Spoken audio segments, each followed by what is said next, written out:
பாஜக மாநில தலைவர் அண்ணாமலையை மாற்றக்கூடாது என்று மத்திய அமைச்சர் அமித்ஷாவுக்கு இமெயில் மூலமாகவும் சமூக வலைதளங்களிலும் கோரிக்கை எழுந்து வருவதால் பாஜக தலைவராக அண்ணாமலை தொடர்வார் என எதிர்பார்க்கப்படுகிறது. ராமேஸ்வரத்தில் புதிதாக கட்டப்பட்டுள்ள பாம்பன் பாலத்தை திறந்து வைக்க வரும் 6ஆம் தேதி பிரதமர் மோடி தமிழகம் வருகிறார். அதைத் தொடர்ந்து டெல்லி பாஜக தலைமையுடன் கலந்தாலோசித்து பாஜகவில் 14 மாநில தலைவர்கள் மாற்றப்பட உள்ளனர். அதில் தமிழக பாஜக மாநில தலைவர் அண்ணாமலை இடம்பெறுவாரா என்ற கேள்வி பெரும் அதிர்வலைகளை ஏற்படுத்தி வருகிறது. திமுகவினரை கேள்வியால் அலறவிடும் அண்ணாமலையை மாற்றினால் பாஜகவின் பலம் குறைந்துவிடும் என அரசியல் விமர்சகர்கள் கூறி வருகின்றனர். அண்ணாமலையை மாற்றக்கூடாது என தமிழகம் முழுவதும் உள்ள அவரது ஆதரவாளர்கள் போஸ்டர் அடித்தும் இமெயில் வாயிலாகவும் மத்திய அமைச்சர் அமித்ஷாவுக்கு வலியுறுத்தி வருகின்றனர். சமூக வலைதளங்களில் அண்ணாமலை ஆர்மி என்ற பெயரிலும் அண்ணாமலைக்கு ஆதரவாக கோரிக்கை எழுந்து வருகிறது. 2024 மக்களவைத் தேர்தலில் தமிழகத்தில் தேசிய ஜனநாயக கூட்டணிக்கு 18% ஓட்டுகள் கிடைத்தன. அந்த வகையில் வரும் சட்டசபை தேர்தலில் வாக்கு சதவீதம் அதிகரிக்க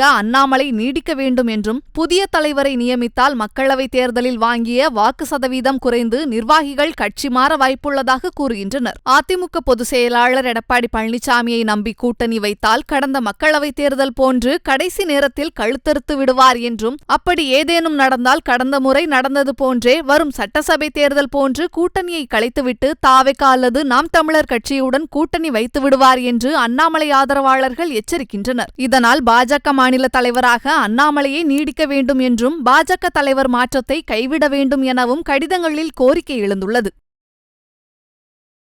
செய்திகளை உள்ளது உள்ளபடி தெரிந்து கொள்ள ரெஃப்ளெக்ட் நியூஸை சப்ஸ்கிரைப் பண்ணுங்க.